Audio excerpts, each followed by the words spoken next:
Olá para você que acompanha aqui a nossa programação multiplataforma. Estamos começando mais uma edição do nosso Câmara em Pauta e hoje a gente vai falar sobre educação. 10 anos do PNE, o Plano Nacional de Educação, acabou de completar. Na verdade, tem que ser feito agora um novo plano de educação, né, para mais 10 anos aí, metas para os próximos 10 anos, mas a gente vai falar um pouco desse plano que acabou de terminar. Na verdade, ainda tem uma vigência até 2025, mas está aí praticamente terminando. A gente vai discutir um pouco das metas deste plano, as metas que foram atingidas, cumpridas, as evoluções, os retrocessos, o que precisa melhorar, enfim, e a gente vai receber aqui especialistas para debater com a gente. Neste primeiro bloco, a gente vai receber dois especialistas, ou duas especialistas no caso, e eu digo neste primeiro bloco porque a gente está aguardando ainda mais uma pessoa, que provavelmente chegue aí no segundo bloco para frente, tá? Então, primeiro a gente começa aqui com a Sara Santana, que é coordenadora do Comitê São Paulo da Campanha Nacional pelo Direito à Educação. Sara, seja bem-vinda ao Câmara em Pauta.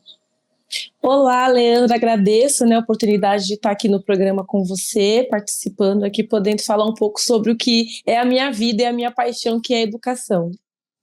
Também com a gente a Osani Martiniano de Souza, que é diretora executiva da APOESP da subsede Guarulhos. Olá, Osani, seja bem-vinda ao Câmara em Pauta. Olá, eu agradeço o convite que vocês nos fazem. Eu quero dizer também que eu sou... integro o Conselho Nacional da Confederação Nacional dos Trabalhadores em Educação, no qual é dirigido pelo Heller Araújo, que é o coordenador do Fórum Nacional de Educação. Eu cumprimento também a Sara, que está aqui presente, o colega que é da UBS, né, um estudante, um dos eixos fundamentais, né, da nossa participação aqui, diz respeito à participação social. Então, acho que espero que o debate, a nossa conversa, o nosso diálogo, ele centralize bastante a importância dessa temática a partir da participação social dos diversos fóruns e entidades da sociedade civil. Então, muito obrigado pelo convite. Como você citou aí, a gente está aguardando ainda a presença, né, na verdade, do representante da UBS. Eu não vou aqui dar nomes porque a gente está esperando ele entrar e se ele entrar a gente consegue apresentar direitinho, né? Nesse primeiro bloco a gente vai aqui com a Sara e com a Osani. Então, eu quero começar com vocês, Sara. Vamos tentar regionalizar um pouquinho e tentar entender.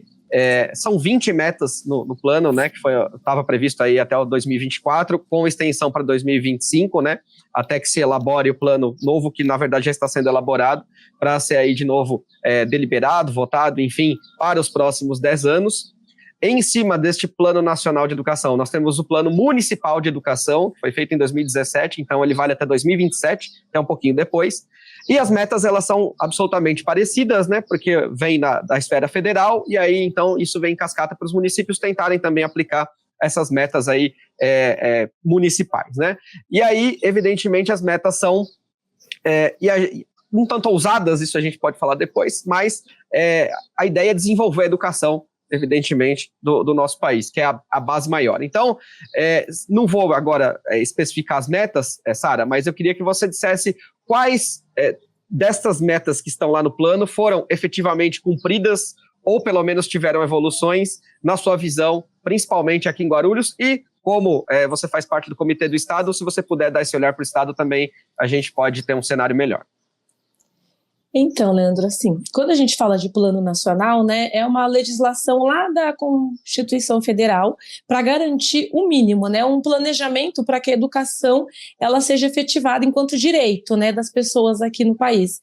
E aí a gente tem esse plano de 2014, que a gente tem algumas metas, mas que se a gente for pensar do direito, né, do ponto de vista do que é direito social, ela é o mínimo. Então, quando a gente fala de ousadia, a gente tem que pensar que desde 88, tudo isso já tinha que ter sido efetivado.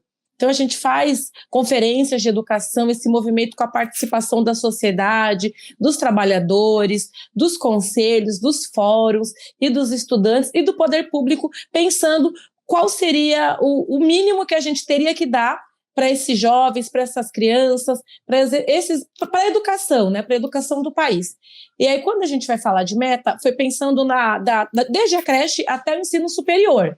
Então, é um plano nacional que, dada a sua especificidade local, cada município ele tem autonomia para, dentro do que é para a nação, ele fazer algumas alterações, mas dentro do seu território, ele não ter nada menos do que o nacional. Então, ele pode ousar, mas ele também pode manter o que foi estipulado para o país, dentro do seu território. Então, a gente teve os planos estaduais e os planos municipais a partir do plano nacional. Aqui em Guarulhos foi um movimento muito amplo, a gente ficou aí, o Plano Nacional foi em 2014, nós ficamos ainda 3 anos fazendo esse movimento dentro da cidade, com o Conselho Municipal de Educação, com o Fórum Popular de Educação, que a Osani também faz parte. Eu, na época, era presidente do Conselho Municipal, fazendo esse movimento com as escolas, com toda a educação, o ensino superior, a educação básica da cidade, a rede estadual, a rede privada, a rede municipal, pensando do que o Plano Nacional que a gente podia pensar para a cidade.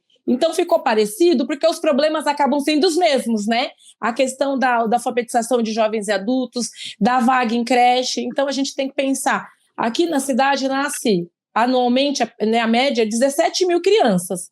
Como a gente consegue garantir creche para todas essas crianças, né? Então, a média nacional é grande e a meta era 50% de atendimento da creche até o final de 2024.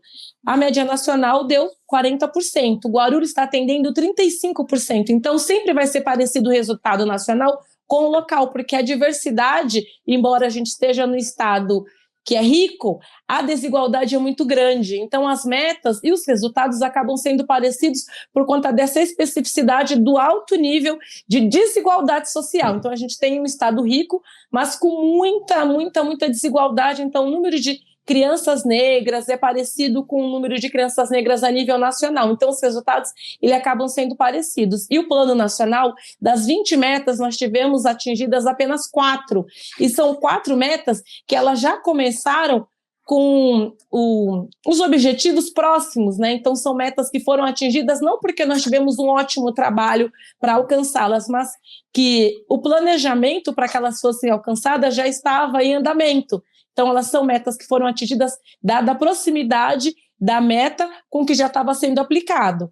Então, se a gente for pensar na universalização da educação infantil, que são as crianças de 4 e 5 anos, que é idade obrigatória, precisa estar na escola. A nível nacional, a gente não conseguiu atender. Está em 93%. Guarulhos está em 95%. Então, assim, Guarulhos está acima do resultado nacional, mas está abaixo da meta, que seria 100%.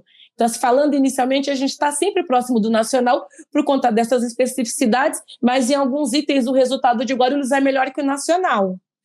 São recortes, né? A gente aproveita e faz os recortes estaduais, o recorte municipal, e quero ouvir a Osani sobre esse recorte municipal. Você falou um pouco genericamente das metas, Sara, então a gente vai colocar aqui de maneira mais genérica, assim, o que resumidamente traz esse Plano Nacional de Educação, que busca universalizar a educação básica, fundamental, média, né, e também superior, ou melhorar a matrícula, né, no caso do ensino superior, alfabetização geral, né, que isso era uma coisa que já deveria aí, a gente ter erradicado há muito tempo, integração de educação básica com profissional, acesso à educação inclusiva, que foi o que você disse muito aí, negros e pessoas com deficiência também, elevar a escolaridade média do jovem nessas diversas áreas do país, também no campo, né, também em locais distantes aí do centro da cidade, e uma melhoria da educação de maneira geral, na oferta e da qualidade, com a capacitação dos profissionais, dos professores também.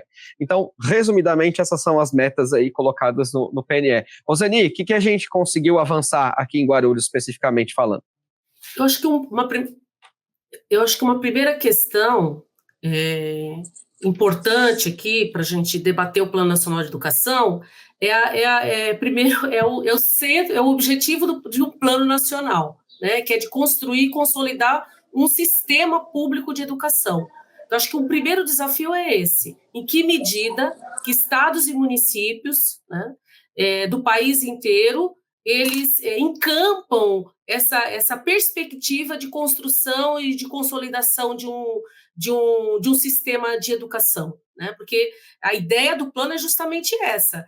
Você tem as unidades federativas, sejam municipais, sejam estaduais, né? Mas as metas, os objetivos, as metas e as estratégias, elas estão dentro de uma política mais global, porque nenhum município, bem como as esferas estaduais e federais, elas bancam a sua educação se não tiver recursos que são compartilhados, enfim, que são subsidiados. Então, essa visão sistêmica, acho que ele é o primeiro problema para a consolidação, para a efetivação de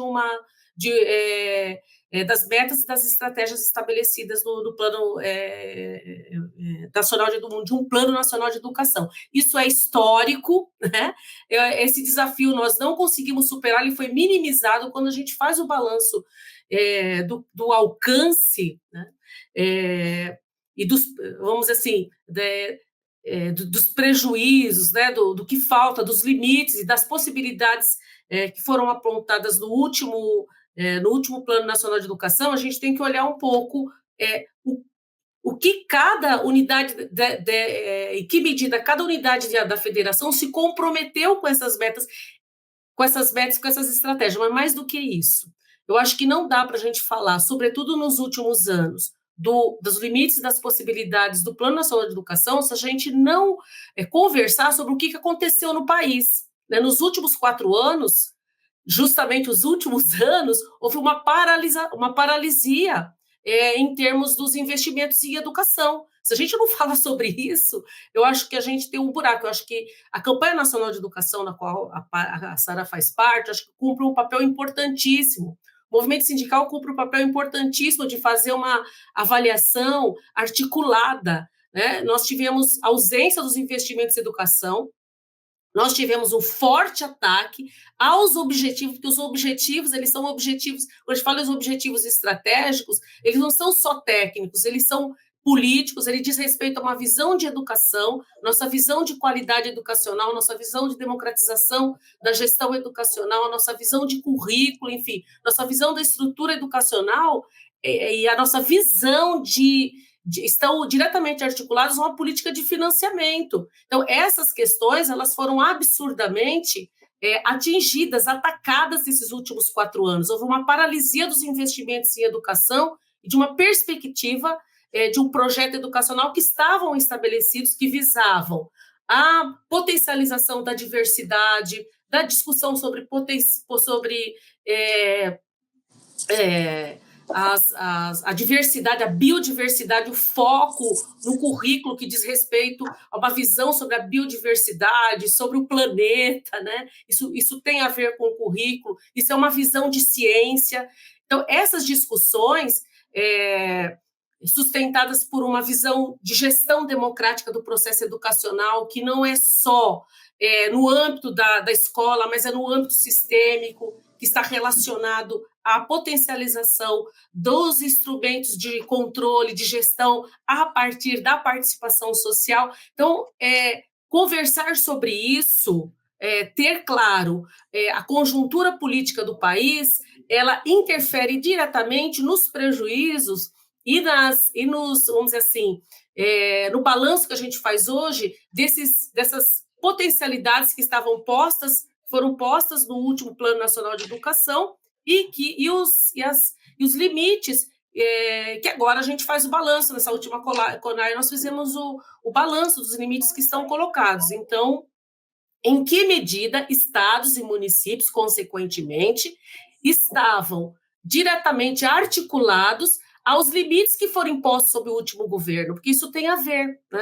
Nós temos as fragilidades em relação, por exemplo, na questão do município na educação infantil, mas a gente está assistindo, tanto no âmbito do município da educação infantil, mas também eu sou da rede municipal, sou diretora de escola. Há um progressivo processo de privatização das redes de ensino através de múltiplas facetas, não é só da entrega da rede privada para a rede privada, como nós temos assistido nas redes municipais das grandes cidades, mas é um modelo de gestão privada que retira do setor público recursos. Então, quer dizer, a gente já tem um buraco, já se abre uma fenda no processo de financiamento da educação, que não estava posto esse modelo em termos de estabelecer parâmetros equitativos, parâmetros de relações de igualdade, parâmetros mais, vamos dizer assim, possíveis com vistas a melhorar a qualidade da educação e a oferta da qualidade da educação. Então, são modelos que, através desses modelos, vamos dizer assim, gerenciais da gestão pública, aparentemente pública, mas que de fato vêm se tornando privadas em termos da oferta, da sua oferta, a partir das redes municipais e das redes estaduais agora, e que causam prejuízos para que as metas sejam atingidas, né? Zani, o debate ele é muito grande, ele é muito extenso, mas se a gente for problematizar todo o sistema aqui, a gente vai ficar 2 dias falando, e o programa, ele na verdade, ele é muito curto, então as respostas eu preciso que sejam um pouquinho mais curtas, tá? Eu vou pedir isso para você e para a Sara também, até porque o Hugo vai representar a UBS e ele já vai entrar no próximo bloco, então eu vou fazer esse intervalo, tá? Mas a ideia é a gente tentar ser um pouquinho mais objetivo para a gente conseguir aqui tentar pelo menos melhorar o debate e também trazer um pouquinho mais outras questões, né, para a gente conseguir debater outras questões, outros vieses, tá? Então eu vou fazer aqui esse primeiro intervalo, na volta tem aí a presença do Hugo Silva também, que é o presidente aí da UBS, então a gente vai apresentá-lo aqui e incluí-lo aqui neste debate para que ele também dê a visão dele sobre esses 10 anos do Plano Nacional de Educação. A gente faz uma pausa, daqui a pouco a gente volta.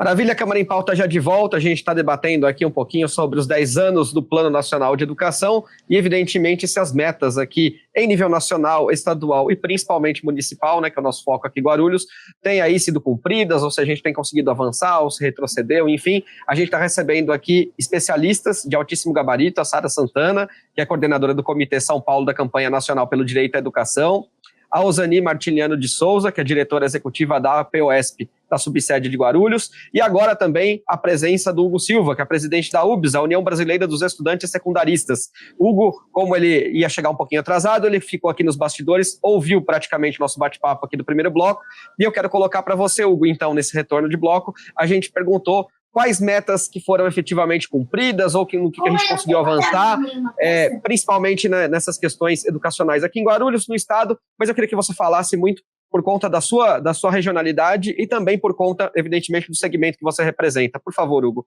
E muito obrigado pela participação aqui no Câmara em Pauta. Obrigado, eu que agradeço o convite.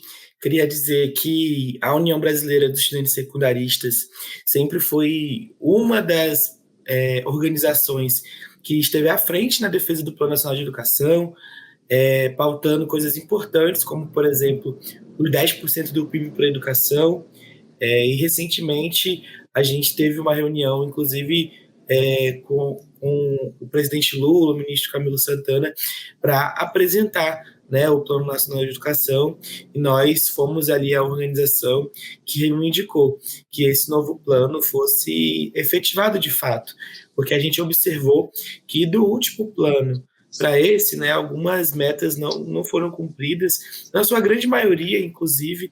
Então, para nós, a gente tem um grande objetivo aí com esse Plano Nacional de Educação, que é garantir que essas metas sejam efetivadas de verdade, né? Para que daqui a 10 anos a gente não chegue na mesma reunião e tenha que defender que o novo plano efetive as metas novamente.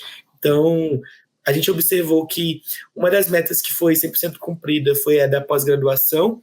Então, o número de estudantes de pós-graduação que a gente tinha interesse de atingir foi atingido, né, com o Plano Nacional de Educação, mas da educação básica a gente viu muitas deficiências, como, por exemplo, a taxa de alfabetização das pessoas, né? Teve uma crescente e, por parte do anterior governo a este, né, a gente teve uma queda na alfabetização das nossas crianças. Então, para nós, isso é um problema, né? Então, a gente está aqui na luta para garantir que essas novas metas que a gente colocou nesse Plano Nacional de Educação sejam efetivadas de verdade. Então, a gente vai estar aqui para fiscalizar, para garantir que os estudantes sejam parte ativa desse processo. Até porque não adianta ter um plano e metas se não dá para cumprir, né? Ou se não vai ser colocado em prática, né? Então, fazer por fazer, melhor não fazer nada, né? Então, se tem ali, vamos tentar pelo menos usar de guia, de balizador para ver se a gente consegue evoluir em alguma coisa. Sara, quanto a pandemia atrapalhou nesse processo em atingir essas metas? Então, Leandro, eu acho que assim, é muito complexo, né? A pandemia, ela realmente foi uma situação que ela ela desestabilizou, né, a economia, todos os processos que a gente estava. Só que as metas da educação, a gente não pode culpar só a pandemia, né? Podemos dar exemplo aqui de escolas na cidade de Guarulhos, escolas estaduais, que com a pandemia ficou evidenciado que elas não tinham água potável, papel higiênico no banheiro, pia, para que as crianças pudessem fazer a higienização. Então, assim, são problemas anteriores à pandemia. Óbvio que a pandemia ela trouxe muitos problemas.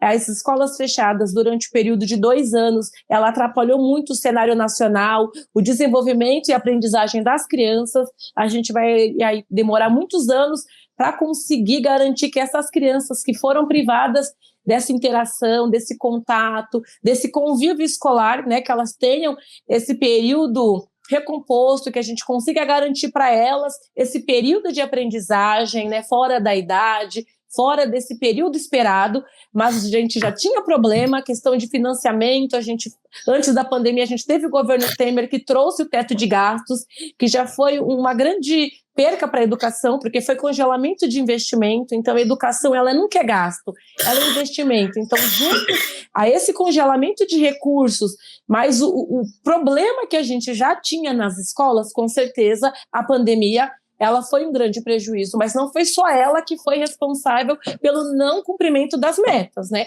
Como eu falei para você, elas não são ousadas, né? A gente está falando aqui de direito à educação. Então, o que uma criança de 8 anos tem direito? A ser alfabetizada, a ter acesso ao conhecimento construído socialmente, né? Ela tem direito a aprender, a estar no mundo letrado. Por que a gente não consegue? Falta estrutura, falta profissional qualificado, com uma formação sólida, presencial, com um salário adequado para que ele não tenha que ter dupla, tripla jornada. Se a gente for falar, então, de uma professora mulher que tem que cuidar da casa, dos filhos, tá na escola. Então, assim, são várias situações que a pandemia, ela agravou, mas não foi só ela que trouxe esses resultados ruins aqui na nossa realidade brasileira, né? Quando a gente fala de educação e saúde, né, que são áreas com grandes investimentos e que ainda deixam muito a desejar, né, principalmente num país que a gente diz que é em desenvolvimento, como o Brasil, a gente espera que seja mesmo em desenvolvimento, né, a gente está falando aí sempre de um pouco de enxugar gelo, né? Você vai lá, o cobertor está curto, você puxa de um lado, descobre o outro, puxa o outro, descobre um. Ô Zeni, eu queria que você comentasse essa fala da Sara sobre a questão estrutural das escolas aqui em Guarulhos. Como é que você vê essa questão? Hoje nós estamos bem aparelhados, é possível atender as crianças, os alunos, enfim, todos os alunos de uma maneira decente para que essas metas possam ser atingidas com mais facilidade, porque acho que sem estrutura também não dá para atingir essas metas, né? Queria que você falasse um pouco dessa questão que a Sara colocou aí. Eu sou da rede estadual, né? Eu acho que é um bom exemplo aqui na cidade, é uma das maiores redes do estado de São Paulo, que compõe o conjunto do estado. Guarulhos é uma das maiores redes, né? Pelo tamanho da cidade. Eu acho que essas questões que a Sara coloca, ela serve bem para analisar o rombo da rede estadual. É uma rede que eu diria assim, a pandemia, ela não teve, do ponto de vista econômico, ela não teria, pelo tamanho do Estado, pelo tamanho da arrecadação do Estado, ela não teria impacto do ponto de vista econômico para que metas fossem cumpridas. O que nós temos na rede estadual é uma reorientação, né? Vocês vejam que, nesse período da pandemia, é fato que foram evidenciados que questões básicas na rede estadual, básicas, que a gente fala de condições sanitárias, que remonta século passado, né? Então, elas não estavam resolvidas. E, ao mesmo tempo, foi a rede que mais imprimiu de maneira avassaladora, rápida e urgente um processo de plataformização, ou seja, numa rede completamente sucateada, né, o governo implementou em plena pandemia a política de plataforma, né, de ensino digital, né, um processo de substituição de aulas através de plataformas digitais, que não ficaram circunscritas somente a uma resposta para aquele período de pandemia. Elas estão aí em curso, né? As escolas recebendo aparelhagens, né, e tal, mas numa rede completamente sucateada, né, do ponto de vista estrutural. Então, há uma contradição, né, inclusive, de como é que os estados e municípios E o Estado, como o de São Paulo, por exemplo, ele lida com as metas com seriedade, do ponto de vista das metas que foram estabelecidas no Plano Nacional de Educação anterior, que já carrega esse histórico aí, que foram novamente acentuados pela Sara também e pelo Hugo, né? Então, eu acho importante isso, porque eu acho que ele dá um panorama, vamos dizer assim, das fragilidades, da essência das fragilidades que carregam as redes de ensino, e uma rede como essa, do ponto de vista de atingir as metas educacionais. Eu acho que esse é um debate longo, né, que carece ele ser devidamente aprofundado. Claro, a gente tenta aqui num programa de televisão, como a gente dizia, fazer um recorte, né, pelo menos para tentar levar alguma informação para as pessoas que buscam, mas evidentemente aqui a gente tem um tempo determinado, né, mas eu acho que você tinha falado de investimento, que foi o que a Sara disse também, e a questão estrutural, que eu acho que está bem colocada. Hugo, quão distante nós estamos, então, de alcançar essas metas na sua visão? Você que teve uma reunião com o presidente, o próximo plano daqui a pouco vai entrar em vigor, a gente vai falar disso no próximo bloco, só do que a gente pode esperar para o próximo, né? Mas quão distante você vê que nós estamos ainda de melhorar efetivamente a educação do país, que é a base de um país desenvolvido, né? Bom, eu acho que a gente está bastante distante ainda para ter a educação dos nossos sonhos, né? E os estudantes secundaristas, né, têm uma característica que é ser rebelde, ser ousado. Então, a gente tem muitos desafios que a gente apresenta, inclusive nesse Plano Nacional de Educação, e apresenta para o Brasil, nas nossas lutas, mobilizações, para a gente construir uma educação dos nossos sonhos. Então, são planos que ainda, infelizmente, estão muito distantes do que a gente acredita para a educação do Brasil, né? Hoje a gente tem uma luta muito ferrenha, que é para garantir mais financiamento para as nossas escolas. A gente tem passado em várias escolas no Brasil todo, durante as nossas mobilizações, né, pela revogação do novo ensino médio, e a gente tem observado que algo muito estruturante, que é a base assim, da educação e que está faltando nas nossas escolas, é a própria estrutura das escolas. Então, como que a gente vai efetivar um plano com metas tão avançadas se o básico de hoje em dia a gente ainda tem tanta pendência, né? Então, a nossa luta é para garantir mais orçamento para a educação, não só para garantir mais estrutura da escola, mas para garantir, inclusive, que esse Plano Nacional de Educação seja cumprido.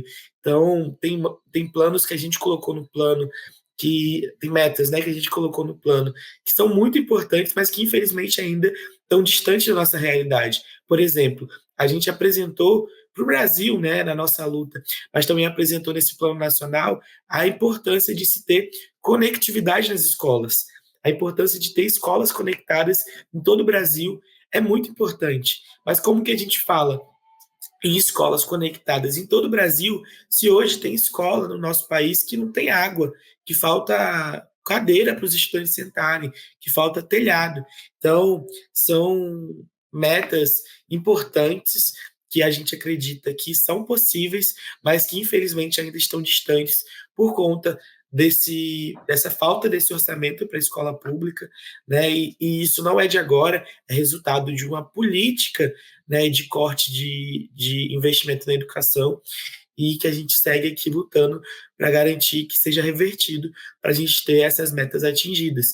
Não só, né, da conectividade, mas, por exemplo, a gente pode citar aqui a meta de ter laboratórios de informática e de ciência espalhados na escola pública também, que é super importante para o desenvolvimento do nosso país.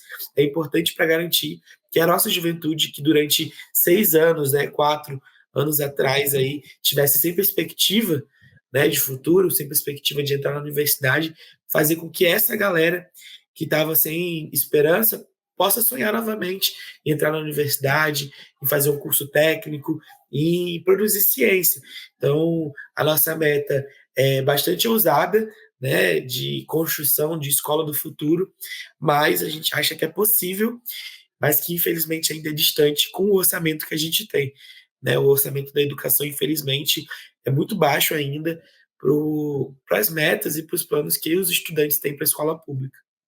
É difícil pensar numa escola high-tech quando você abre a torneira e não sai nada, né? aí é bem complicado. Então Então acho que a gente tem que começar daí, né? Porque se a gente não começar do básico e da parte estrutural, fica bem difícil. Sara, então eu vou abrir com você uma questão, a gente está quase terminando o bloco, mas eu vou pelo menos abrir essa questão, e aí depois no terceiro bloco o Hugo e a Ozani falam disso também, que eu não sei se você discutiu isso, depois Hugo você vai falar no outro bloco com o presidente, inclusive, talvez a importância de se ter um projeto econômico unido ao educacional, né? Porque talvez para estrutura, para investimento, a gente precise unir também um projeto da economia do país com a parte da educação. Se você enxerga dessa maneira também, Sara? Então, nós, enquanto Campanha Nacional pelo Direito à Educação, a gente teve acesso ao relatório do Tribunal de Contas da União, que é o que ele aponta. O Tribunal de Contas fala que é incompatível pensar em Plano Nacional de Educação quando as leis de diretrizes orçamentárias não estão atreladas. Então, é uma descontinuidade, né? Nós temos aí as leis orçamentárias que ela inclusive prevê o congelamento, né, arcabouço fiscal, retirando dinheiro da educação com metas para desenvolvimento do país. Então, essa é a proposta para o novo plano, inclusive, que a gente traz, que todos os municípios, estados, ao fazerem as suas leis de diretrizes orçamentárias, as LDOs, as LOAs, os PPAs, né, eles prevejam o plano faça parte dessa estrutura, que tenha, assim, direcionamento de recurso para cumprimento das metas, e não só para a educação, mas que as metas elas estejam dentro do orçamento. Porque como que você vai prever a cumprimento de uma meta se você não tem recurso? Por mais boa vontade que o prefeito e que o secretário de educação tenham, ou até mesmo o ministro, se não tem recurso, não tem como dar efetividade e vida para esse plano sem recurso. Então, inclusive uma orientação do Tribunal de Contas, né, agora de 2018, inclusive, que se faça esse debate, mas que se tenha essa junção do plano com as leis de diretrizes, para que a gente consiga efetivá-lo. Até porque é cumprimento de direito constitucional, né? O direito à educação é um direito social, né, e fundamental. Só para te provocar, antes de ir para o intervalo, que depois os outros vão debater isso, quando a gente fala em falta de recurso, não tem, ou está mal gerido ou está mal empregado? Essa é sempre uma pegadinha, né? A Ozani trouxe um pouco, né, disso, a questão da privatização. Nossa, a gente não tem recurso, mas vamos privatizar. Mas o que o ente privado quer? Ele não é filantrópico, ele não faz filantropia, né? Ele quer lucro. Mas como que o poder público cede para uma empresa ter lucro com o que ele diz que é despesa?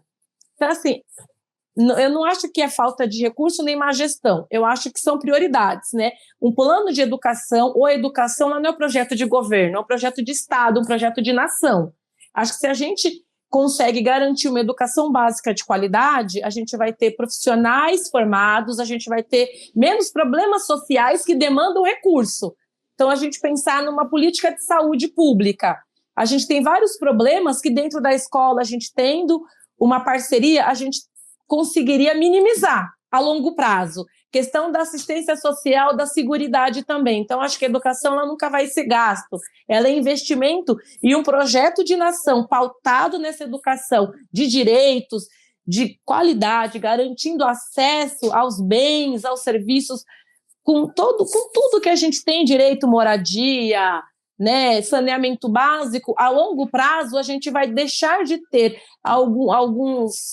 algumas áreas sociais que demandam tanto recurso quanto a educação. Então, eu não sei se é um problema de gestão, mas talvez de prioridade pensar na nação a partir da creche, né? Pensando que a gente está construindo uma sociedade que a longo prazo algumas áreas demandem menos recurso, e aí a gente conseguiria fazer essa organização aí, né?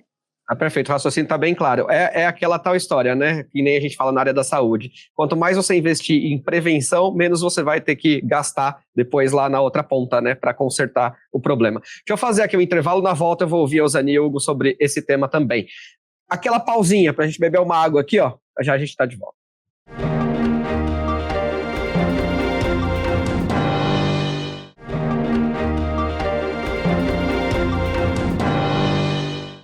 Maravilha, Câmara em Pauta está de volta. Hoje a gente falando aqui sobre os 10 anos do Plano Nacional de Educação. A gente estava com 3 especialistas no segundo bloco, mas na verdade o Hugo, que entrou no segundo bloco, teve que sair aí para uma reunião. Então a gente continua aqui com a Sara Santana, que é a coordenadora do Comitê São Paulo da Campanha Nacional pelo Direito à Educação, e a Osani Martiniano de Souza, que é diretora executiva da APOESP, aqui da subsede Guarulhos. A gente foi para o intervalo, Osani, falando aí da questão estrutural, da questão de investimento e da questão de distância, né, como a gente está para a meta, e do emprego dos recursos. Na verdade, os recursos eles estão mal empregados, mal geridos, não são prioridade. Eu queria que você falasse um pouquinho sobre isso, que foi a fala da Sara também. Então, os recursos, na verdade, eles estão em disputa, né? Isso não é uma coisa nova, mas é importante a gente começar por aí. A fatia dos recursos da educação, elas hoje estão sendo disputadas entre o público e o privado.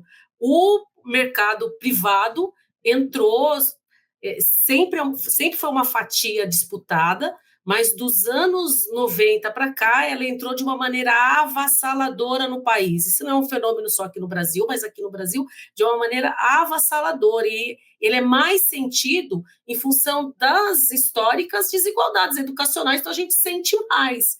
Então, quando, numa rede precarizada, um governo ele prioriza comprar plataformas digitais, Khan Academy, enfim, um conjunto de coisas, do que aparelhar bibliotecas, do que contratar profissionais com mestrado, doutorado, com especialização para atender alunos com necessidades especiais, mas ele prefere colocar plataformas digitais, como é o caso de várias redes no país, inclusive do estado de São Paulo, a qual interesse essa fatia de recursos está atendendo? Ao setor privado e não o direito à educação daqueles que precisam, né? Então, essa disputa dos recursos educacionais, ela é o cerne. Eu acho que esse foi o grande debate da CONAI, esse foi o grande polêmica da CONAI, quais interesses, de fato, o Plano Nacional de Educação ele tem que atender, né? Se for aos interesses do setor privado, que está abocanhando, que disputa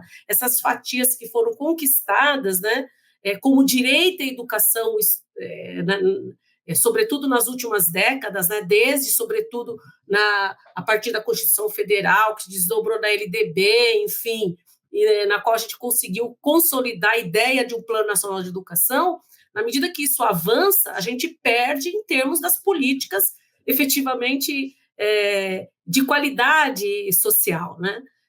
Referenciadas, né, etc., como a gente tem discutido, que são nossos pressupostos aí estabelecidos no Plano Nacional de Educação, nos nossos debates, né, enquanto sociedade civil, nos planos nacionais de educação. Então, essa discussão pública e privada, ela precisa ser colocada no centro do debate educacional. E você entende, então, que esse projeto político-econômico que a gente tem no país, então, em vez de ele alavancar e melhorar a educação, pelo contrário, ele ou barra um pouquinho, ou dá uma segurada, ou dá ali menos importância, porque foi isso que a gente tentou debater, né? A questão de um projeto econômico integrado ao projeto de educação, porque as coisas se conversam, né? Elas se conversam, uma boa pergunta. A depender das condições conjunturais do país, a gente avança mais ou recua, mas para um país, né, historicamente pautado pela desigualdade, isso sempre vai ser uma contradição, né? E se nós estamos vivendo a contradição, a gente tem uma margem. Então, a depender dos contextos, a gente está vivendo um momento importante, né, onde foi instaurado a Conferência Nacional, onde os atores, com as suas diferentes visões, opiniões, foram para o debate, sobretudo a sociedade civil estava lá, estudantes, intelectuais, universidades, escola básica, educação infantil, enfim, estavam ali, né, debatendo as questões. Então, eu acho que tem uma margem enorme, a gente está vivendo um momento onde essas contradições estão postas, né? Elas não estão reprimidas, como nós vivemos nos últimos 4 anos. Agora, haja visto a discussão sobre o ensino médio. Eu acho que o grande gargalo, né, porque a educação básica, ela desemboca onde? No ensino médio, que é onde define se esse estudante vai para o ensino superior ou se ele fica estagnado, das suas deficiências acumuladas ali no ensino médio. Então, essa discussão sobre o ensino médio, sobre os problemas hoje colocados com a reforma do ensino médio, pela disputa que os setores privados estão fazendo nessa última etapa tão importante da educação básica, ela expressa bem que é um problema que não está resolvido, é uma contradição da política educacional e da política social mais geral, né? Mas nós estamos em debate na Câmara, no Senado, né? E temos tido avanços desse processo de discussão.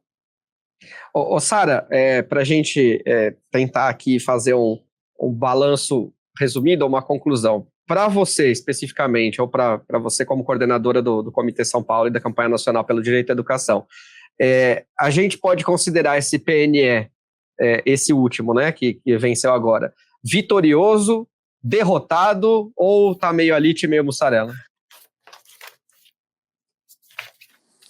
Então, Leandro, ele foi fruto de um debate muito democrático, né? Então, tudo que está posto lá na Lei 13.005 de 2014 era o desejo, o anseio da sociedade naquele momento. Lá em 2014, ele foi precedido de conferências municipais, estaduais e a Conferência Nacional, para que a gente conseguisse expressar qual era o desejo e a necessidade para a população, né? Na questão educação, na questão educacional. Então, assim, não tê-lo cumprido, a gente não conseguir atingir as metas, realmente é frustrante para quem defende a educação, para quem está todo dia no chão da escola, para quem vê como esse processo se dá, a dificuldade do profissional, muitas vezes, conseguir fazer um trabalho de excelência com a falta de estrutura que muitas vezes a gente vê, que é o próprio sistema que não garante isso. Então, a falta de um sistema nacional de educação que articule todas as redes, a rede nacional, a estadual, a municipal, que elas se conversem, elas colaborem para se efetivar o direito à educação. A questão de ter mestres e doutores, né, dentro da sala de aula, né, porque o plano previa que os profissionais da educação básica eles estivessem com essa formação dentro da sala de aula, garantindo que as nossas crianças tivessem os melhores profissionais. Então, assim, é um sonho que a gente sonhou junto e que a gente continua sonhando. Então, não é um fracasso. Infelizmente, a sociedade brasileira, ela, não digo que é uma falha, mas a gente não conseguiu cumprir o que a gente se propôs. Mas não é culpa só da sociedade, do próprio poder público também, né? Então, não é um fracasso meu, seu, da Ozani. É o próprio poder público que não conseguiu garantir para a sua população o que se previu, porque foi aprovado, né? Então, ele foi construído, ele foi sancionado pelo governo federal, então todos os municípios e estados se propuseram também a fazer seus planos. Mas então, por isso que eu perguntei, só te cortando, por isso que eu perguntei no início do programa se vocês achavam que as metas eram realizáveis. Você acha que as metas que estavam lá eram realizáveis para 10 anos? E quando a gente fala erradicar o analfabetismo, na verdade isso a gente já devia ter feito há muito tempo, né, na verdade. Mas universalizar toda a educação, o Brasil é um país que cresce em população exponencialmente falando, né? Então, a criança que nasceu ali no início do plano de educação, no final ela já estava com 10 anos de idade, então ela já tem aí todo um percurso, né, que ela devia ter feito, ter seguido. Por isso que eu digo, você acha que eram metas realizáveis para esses 10 anos? Ou, assim, se lançou muito lá na frente para a gente tentar buscar pelo menos algum avanço lá perto? Então, quando a gente fala de sociedade civil organizada, os movimentos sociais, a Campanha Nacional pelo Direito à Educação, a POSP, que a Ozani aqui representa, nós nos pautamos em dados e estatística. A gente não faz, acordei, vamos alfabetizar uma criança até os 8 anos. Então, toda essa construção, ela foi pautada em dados. A gente tem a Fineduca, que é uma associação nacional que fala de financiamento, e é possível, sim, cumprir o plano. Tanto que ele foi aprovado. Então, não era uma coisa que não seria alcançável. Ele era, sim, previsível, era factível. A gente conseguiria fazer, conseguiria cumpri-lo, mas precisa, além da minha vontade, da Ozani, do poder público. Então, tudo que foi posto lá, as metas de financiamento, que é a meta 20, se ela tivesse sido aplicado 7% e 10%, a gente talvez não teria chegado a 100% em tudo, mas a gente teria chegado. A gente teve um congelamento. A emenda 95, ela foi aprovada e o plano continua e o recurso ficou lá congelado. Então, não é possível se fazer educação num país sem investimento. Então, o plano não foi ousado. o plano, inclusive o novo plano que estamos construindo está lá no Congresso, que a gente tem, ele não é o que foi aprovado na Conferência Nacional de Educação também, né? A gente precisa que seja feita algumas adequações, mas é uma proposta que nós estamos debatendo e é possível. Só que para que ele seja cumprido, não é só alfabetizar a criança, precisa do investimento, precisa do comprometimento do poder público. Então, esse plano ele não foi ousado. Ousado é pensar que o poder público vai investir em educação que a gente precisa que seja investida. Acho que a ousadia é essa, é que o poder público ele se comprometa com o direito à educação no país. Aí tudo a gente consegue fazer, mas desde que se tenha a contrapartida do poder público, que é o investimento e dizer de fato qual é o modelo de educação que a gente quer para as nossas crianças, né? Porque se a gente for pensar na desigualdade social que esse país tem, talvez a educação seria um dos pilares para garantir que essa desigualdade a longo prazo ela diminua, que a gente consiga garantir o mínimo para que essas crianças elas rompam esse ciclo de violência, esse ciclo de vulnerabilidade, que a educação ela transforma a sociedade, mas ela sozinha não faz nada, né? Então a gente precisa garantir que todos estejam envolvidos, inclusive o poder público lá, o nosso prefeito, o nosso secretário, o governador e o presidente, eles tenham um compromisso com o modelo de educação que a gente quer para o país, o que a gente quer para os próximos 10 anos. E o que a gente queria em 2014 era possível de ser aplicado, sim. E você disse aí da Meta 20, só para falar que a Meta 20 falava-se investimento em se alcançar 10% do PIB, né, do Produto Interno Bruto aqui como investimento na educação. A gente ainda não está nesse patamar, não. Ô Zani, e você? Você sai com que sensação desse plano, desses 10 anos do plano de educação? Você sai frustrada, otimista, ou o que eu falei, a gente pega um pedaço de pizza aqui para cada um, eu pego uma de mussarela, você pega uma de alite, tá tudo certo. Sobre os 10 anos, a gente sai frustrado, né? Agora, sobre esse processo agora que nós estamos passando de discussão de um novo plano de educação, eu acho que esse processo ele é extremamente vitorioso. Saiu uma síntese do Senado que faz uma avaliação muito, muito vamos dizer assim, racional, né? Muito crítica em relação aos resultados do processo educacional, do balanço, né? Para você fazer o plano, você tem que fazer um balanço. Eu achei um balanço bastante racional, muito próximo, inclusive, do balanço que foi feito pela campanha nacional pela educação. Então, eu acho que esse processo é extremamente mobilizar a sociedade, um governo participar desse processo de mobilização da sociedade para discutir os rumos da educação, isso é um patamar superior de uma democracia. Então, isso a gente tem que saudar como parte desse processo.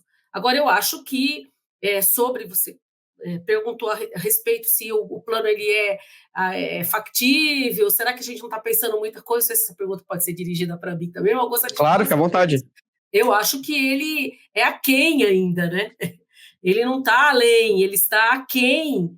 A gente olha muito para as realidades, né? Para a realidade objetiva, para propor políticas também. Nós temos muitas experiências no mundo sobre questões que nós lidamos no cotidiano da escola e que são resolvidas, né, que estão resolvidas e que nós estamos aqui no Brasil engatinhando, e que não é qualquer país, não é um país pobre, não é um país pobre em arrecadação, né? Então, eu acho que essa... outra coisa que eu quero acentuar que a Sara colocou muito bem, que merece a gente... Talvez a gente seja, Zani, um país pobre politicamente falando, né? Isso. Acho que uma coisa que a Sara tocou, né, nessa questão diz respeito justamente a isso, ao nível de investimento, ao nível de comprometimento dos governos. Por isso que não dá para a gente falar de plano sem falar de governos, para onde caminha esse governo, né? Para onde caminham esses governos em relação às políticas mais gerais, nos quais o próprio Estado, porque a gente pensa num plano, gente, como uma política de Estado.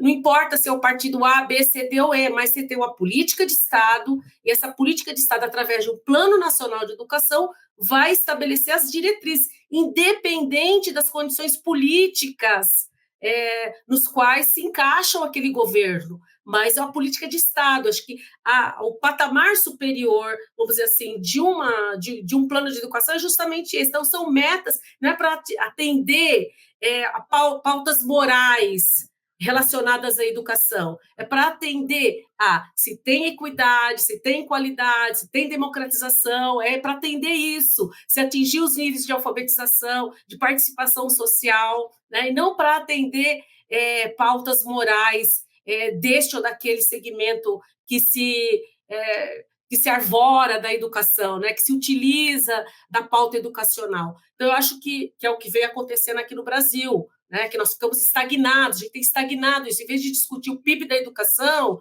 aí a pauta passa a ser no Congresso se o banheiro é unissex ou não. Né? Não é essa a discussão, o que traz os materiais didáticos, né?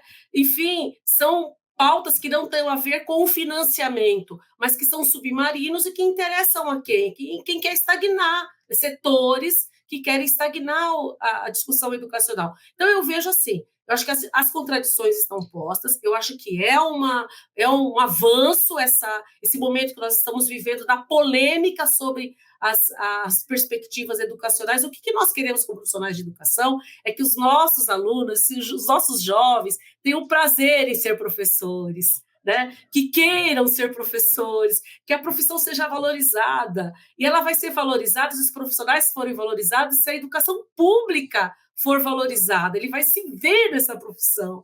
Então, acho que esse é o nosso desejo como profissionais de educação, como sociedade civil, né? Que tem a educação como um direito fundamental civilizatório, para o processo civilizatório. Não é só porque ele é importante, porque vai colocar os nossos jovens no mercado de trabalho. Isso também, ele precisa colocar com competência no mercado de trabalho, mas porque ele faz parte culturalmente de um processo civilizatório. Então, ele tem uma dimensão superior para a nossa emancipação humana, vamos dizer assim. Isso não é retórica, isso é fato, isso é histórico. Isso é fato social, né? É histórico também, que é cultural. E que a gente, nos próximos 10 anos, então, possa avançar um pouquinho a passos mais largos nessa direção, viu, Zeni? Tomara que a gente consiga. Sara, muito obrigado por ter participado do Câmara em Pauta. 30 segundinhos para a gente se despedir aí, pode dar suas considerações finais, mas já agradeço muito por ter aceitado o convite, viu? Agradeço a oportunidade de estar aqui com você, com a Ozani, e espero que a gente possa aí comemorar nos próximos meses, né, até o próximo ano, aí um novo Plano Nacional de Educação, que ele venha assim pautado nos nossos desejos e a necessidade do nosso povo, né, da nossa sociedade, realmente vestir a camisa da educação e comprometer o governo, né, que o governo tem que se comprometer e a sociedade também cobrar, exigir e fiscalizar que esse compromisso com a educação ele seja de fato um compromisso sério, né, para o que a gente quer para esse país, né, para o nosso futuro, que são os nossos jovens, as nossas crianças, né?